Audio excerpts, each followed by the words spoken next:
Oi, gente. Boa tarde a todos. Quero agradecer a presença de todo mundo. A gente está no FAD, abrindo hoje o simpósio, que vai continuar amanhã e depois de amanhã. Então, convido todos a voltarem amanhã e depois de amanhã. O título geral do simpósio, que foi um título que foi dado para todos os nossos palestrantes, é a Exposição das Fraturas, Códigos, Pontos e Interrogações. Eu vou explicar um pouquinho o que a gente pretende suscitar com esse título. Mas antes disso, vou apresentar meu nome é Patrícia Moran e eu dou aula de cinema audiovisual no curso de design. E estará com a gente hoje o Sandro Canevati. Ele já está aqui conosco, ele é arquiteto, tem um trabalho de investigação em arte e tecnologia. Ele está agora desenvolvendo um trabalho que se chama Pelas Fendas, trabalha com algoritmo autogenerativo. Depois vocês podem conversar mais com ele a respeito do trabalho dele e da aula na Universidade aqui de Uberlândia. A gente aí fechando, é a Daniela Kunchat-Hans. Ela é uma das pioneiras no Brasil na pesquisa e no desenvolvimento de trabalho em arte e tecnologia. Tem trabalhos reconhecidos nacional e internacionalmente, como um deles, o OP Art. Ela é doutora em artes plásticas pela USP e atualmente é professora no design, tanto no Senac em São Paulo quanto na USP. Ela vai trazer o relato de algumas experiências de artistas paulistas sobre o que vem a ser esse lugar que a gente pode pensar ser um campo ligado à produção criativa, que usa a tecnologia não só como um fim, mas como um meio constitutivo do trabalho. E aí, depois dela apresentar também o trabalho, vocês vão poder conversar com ela. No dia de hoje, a gente pretende trazer pessoas que têm experiências pessoais na criação e que estão num lugar de reflexão também.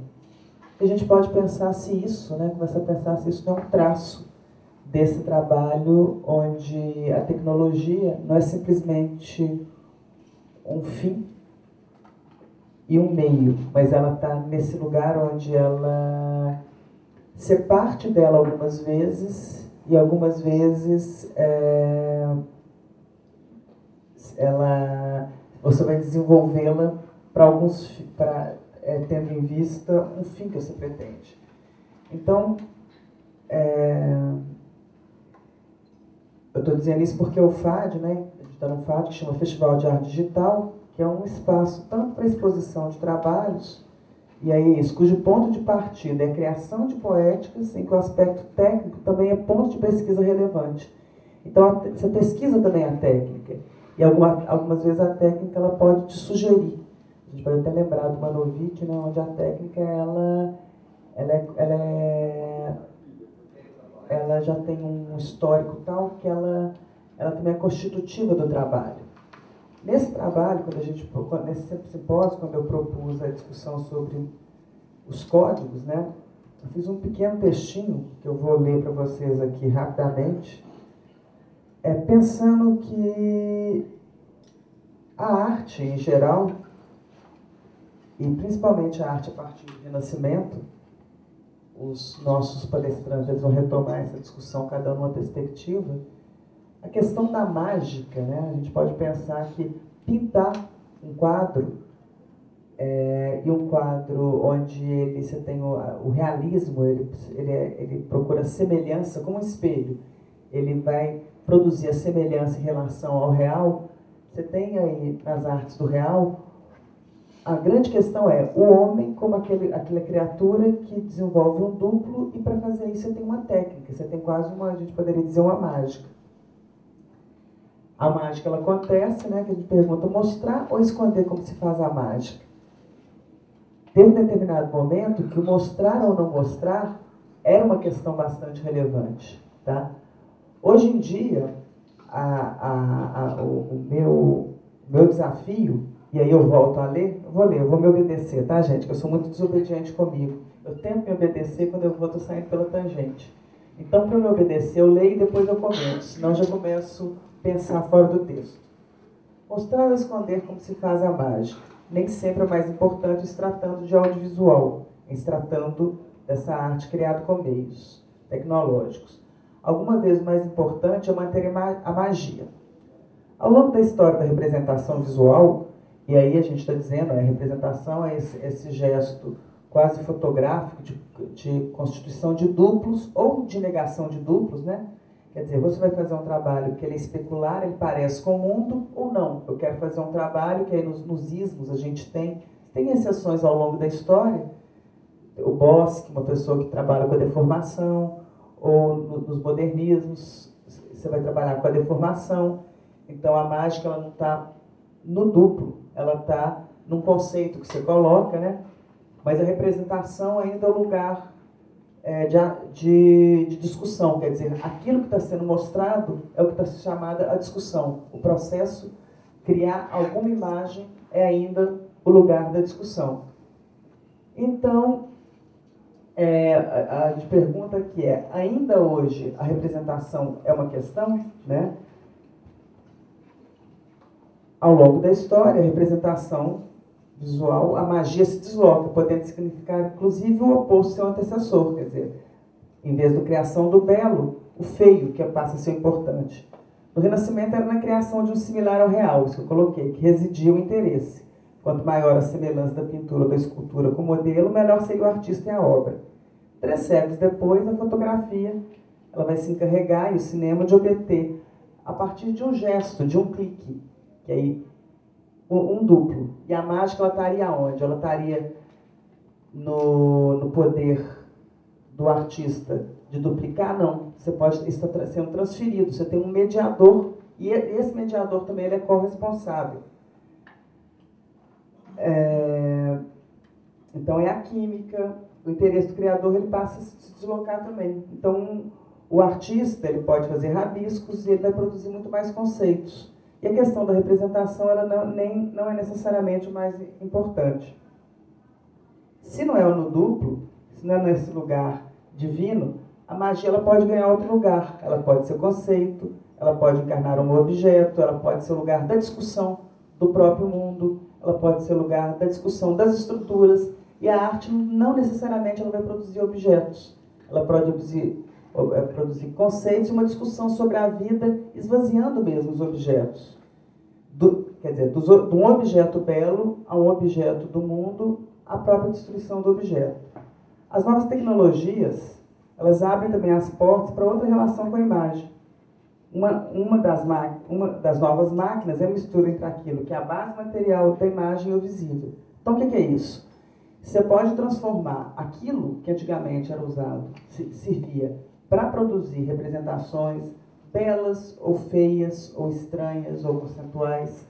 Mas para produzir esse lugar, você pode transformar isso em algo que você quer mostrar, é muito mais a mágica do como aquilo se faz. Então, revelar o processo de fazer ou não, convidar o espectador para se deslocar e para vir desse lugar de coparticipação, no sentido de entender, ver, mexer e coparticipar por interagir. Então, por exemplo, né, na galeria, eu imagino que todos vocês foram, mas você tem alguns trabalhos, onde os trabalhos eles só acontecem a partir do momento que você tem o material, você tem a matéria, você tem o pensamento. Mas esse pensamento, ele ganha visualidade, ele se torna visível a partir de uma intervenção.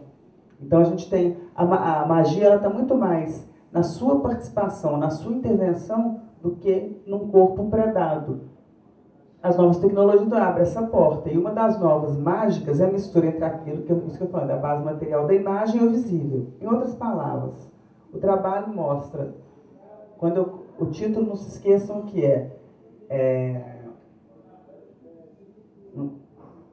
exposição das fraturas, códigos, pontos e interrogações. Então, quando a gente fala de código, né, é a exposição, muitas vezes, da matemática. tá? Então, são os códigos que eles vão aparecer algumas vezes transfigurados, outras de uma maneira mais evidente, outras eles se tornam visíveis. Pontos também são a base e interrogações. Muitas vezes os trabalhos não estão abertos, eles não estão resolvidos. Eles são muito mais problemas, indagações do que respostas. Então, o ponto de partida é o processo de formação da imagem e o ponto de chegada.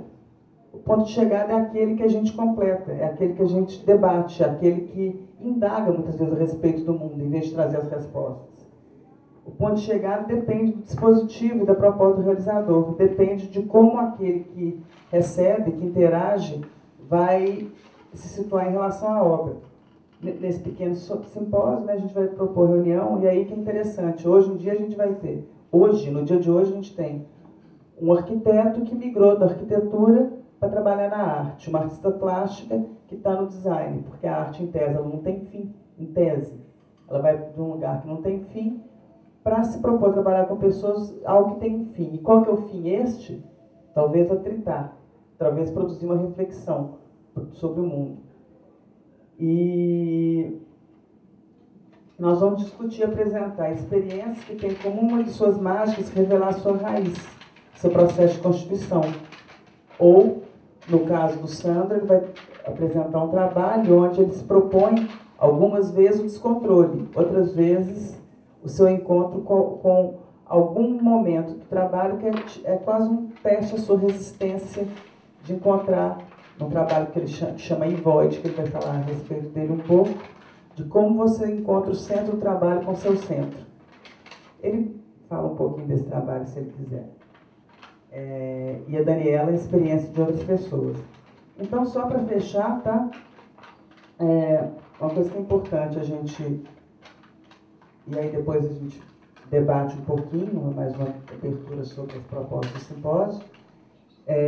Hoje, e aí a arte contemporânea, a gente pensa essa arte produzida com meios tecnológicos, a mim pessoalmente interessa muito que ela está indo um pouco deslocada, é um lugar meio fora de lugar.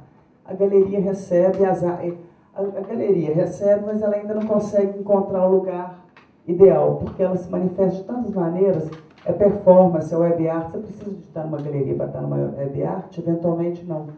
As bienais, elas conseguiram incorporar o documentário, um vídeo mais instalativo, então elas já conseguem se organizar para isso. O que eu estou querendo dizer é que é um trabalho que ele ainda é muito um lugar de pesquisa, e uma pesquisa muito clara entre uma pesquisa científica e uma pesquisa de uma poética, onde algumas vezes a ciência ela parece dura e a poética ela está sugerida, a poética ela tem que ser buscada. Então esse atrito, esse lugar um pouco incompleto, outro lugar que é muito comum esse tipo de trabalho é em coletivos, porque são pessoas que têm algumas problemáticas e procuram pensar o nosso mundo, e como o nosso mundo está tão atravessado pelas tecnologias, seja tecnologia móvel, seja a televisão como tecnologia, seja em todos os nossos processos, né, na internet, na comunicação interpessoal, a gente está muito atravessada por esses meios. Então, o que a gente tem quando a gente fala de esses coletivos são pessoas que querem pensar a nossa época, pensar soluções de diversas ordens, subjetivos, de relação, e acabam lançando mão desses meios, porque esses meios eles trazem alguma indagação que são uma inteligência informada em termos de matemática, em termos de uso. Então, é repensar o uso disso, tá? E esses grupos trazem, é muito presente. A gente tem aqui o pessoal, é muito comum, em São Paulo tem um grupo que chama Matilha Cultural, onde você vai ver o pessoal está aqui produzindo imagens, produzindo eventos, produzindo... as pessoas elas se organizam na produção tecnológica, que a gente tem diversos coletivos, como imagem coletiva, esqueci o nome dos grupos. Você tem diversos grupos ligados à Serra, grupos ligados ao pessoal do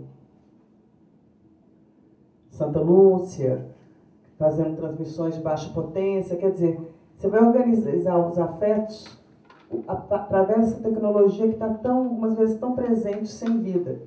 Então, essa arte, a meu ver, o que a gente daqui a alguns 10 ou 20 ou 30 anos vai ver se isso é arte, o que ela trazia de arte, ou se hoje a gente começa a inaugurar um tipo de discussão onde ser ou não ser arte é secundário. O que interessa é como que a gente pensa poéticas, organiza poéticas que estão imiscuídas na nossa vida e algumas vezes em lugar de contemplação também.